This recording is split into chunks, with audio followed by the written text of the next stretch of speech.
যারা পথভ্রষ্ট ক্ষতিগ্রস্ত, দুই শ্রেণীর মানুষ এই আয়াত থেকে বোঝা যাচ্ছে।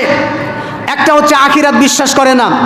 আখিরাত যদি বিশ্বাস করত তাহলে তার আমল পরিবর্তন হইতো, কিন্তু আমরা তো দেখি তার আমলের কোনো পরিবর্তন নাই। সে দেদারছে, বুক ফিলিয়ে চলছে, দেদারছে, মানুষের সমালোচনা গীবত করে বেড়াচ্ছে, আলেমদের সমালোচনা করছে, তো মানুষকে মানুষ হিসেবে মূল্যায়ন করছে না। তো এইভাবে যদি আমরা দেখি, চলতে দেখি কাউকে, আমরা মনে করি এই লোকটা হচ্ছে পথভ্রষ্ট। ঠিক কিনা বলেন? তো আল্লাহ সুবহানাহু ওয়া তাআলা এরপরে বললেন, খবরদার, ফালা ইয়াসুদ্দান্নাকা আনহা মান লা ইউমিনু বিহা ওয়াত্তাবা হাওয়াহু ফাতারদা। অর্থাৎ যারা আখিরাত বিশ্বাস করে না, কিয়ামত বিশ্বাস করে না, আর প্রবৃত্তির অনুসরণ করে, মনে যা চা তাই করে। মন চাইলো মোবাইল দেখতেছে, মন চাইলো মোবাইলের ভিতরে অশ্লীল ভিডিও দেখতেছে, মন চাইছে দেখতেছে, কিন্তু তার মনের চাওয়াটা আল্লাহ সুবহানাহু ওয়া তাআলা কি বলেছেন এটা খেয়াল করে না।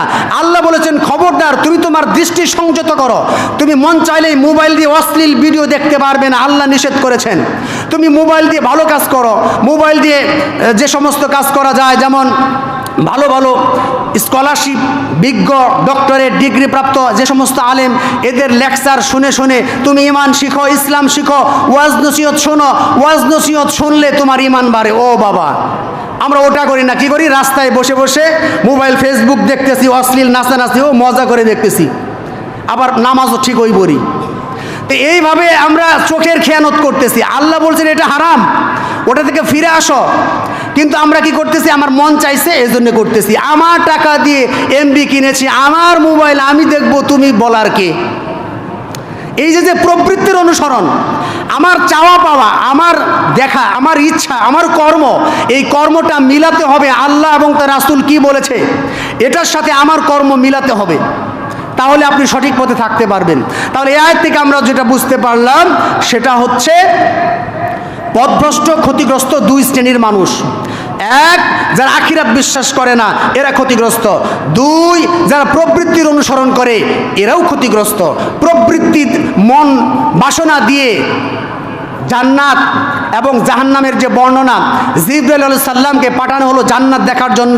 জিবরাইল গেলেন, জান্নাত এত সুন্দর, জান্নাত দেখে এসে বললেন, হে আল্লাহ, আপনার পৃথিবীর মানুষ বান্দা যারা আছে, এরা যদি জান্নাতের এই সংবাদ শোনে, সবাই জান্নাতে চলে যাবে। এরপর জাহান্নাম দেখতে পাঠাইলেন।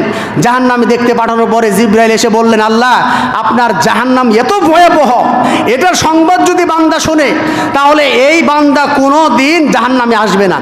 এরপর আল্লাহ তাকে আবার পাঠালেন, আবার যাও। এরপর জান্নাত আবার অন্যভাবে সাজানো হলো। জান্নাতকে সাজানো হলো দুঃখ, কষ্ট, ক্লেশ, লাঞ্ছনা, মাজলুম, এরপরে আরও যত প্রকারের দুঃখ কষ্ট আছে, অসহায়ত্ব আছে, এগুলো দিয়ে জান্নাত সাজাইছি। এখন জিবরাইল বলতেছেন, আল্লাহ, তোমার জান্নাতে কেউ যাবে না। কেন যাবে না? কারণ যেই দুঃখ কষ্ট দিয়ে সাজানো হয়েছে, এই বান্দারা দুঃখ কষ্ট সহ্য করতে বা ভোগ করতে প্রস্তুত না। আমরা দুঃখ কষ্ট চাই না, ঠিক কিনা বলেন? তো তাহলে জান্নাতেও যাইতে পারবেন না। ইসলামের জন্য কষ্ট করতে হবে, ইসলামের জন্য কষ্ট পাইতে হবে, জীবন দিতে হবে, রক্ত ঝরাইতে হবে, ইসলামের জন্য কষ্ট সহ্য করতে হবে, তাহলে আপনার জন্য জান্নাত অপেক্ষা করতেছে। এরপর জাহান্নাম দেখে আসলো। জাহান্নাম দেখার পরে জিবরাইল বলতেছেন যে আপনার জাহান্নামে সবাই যাবে। কেন? জাহান্নামকে সাজানো হয়েছে মনের চাওয়া পাওয়া দিয়ে, মন যা চা তাই, প্রবৃত্তির কামনা বাসনা চাকচিক্যতা দিয়ে জাহান্নাম সাজানো হয়েছে।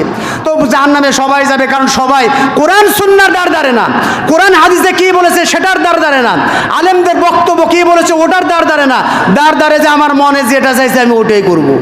তো মনের চাওয়া পাওয়া কামনা বাসনা দিয়েই তো জাহান্নাম সাজানো হয়েছে। মনের চাওয়া পাওয়া মাত্র যদি কাজ করেন, আপনার ঠিকানা ওই যে ফিঙ্গার দিলে যেমন মিলে যায়, ঠিক ওইরকম করে আপনার মনের চাওয়া পাওয়ার যে আমল, এটার সাথে জাহান্নামের আমল মিলে যাবে, যাবেন জাহান্নামে। সুতরাং ক্ষতিগ্রস্ত তারাই যারা আখিরাত বিশ্বাস করে না, ক্ষতিগ্রস্ত তারাই যারা প্রবৃত্তির অনুসরণ করে, মন যেটা চায়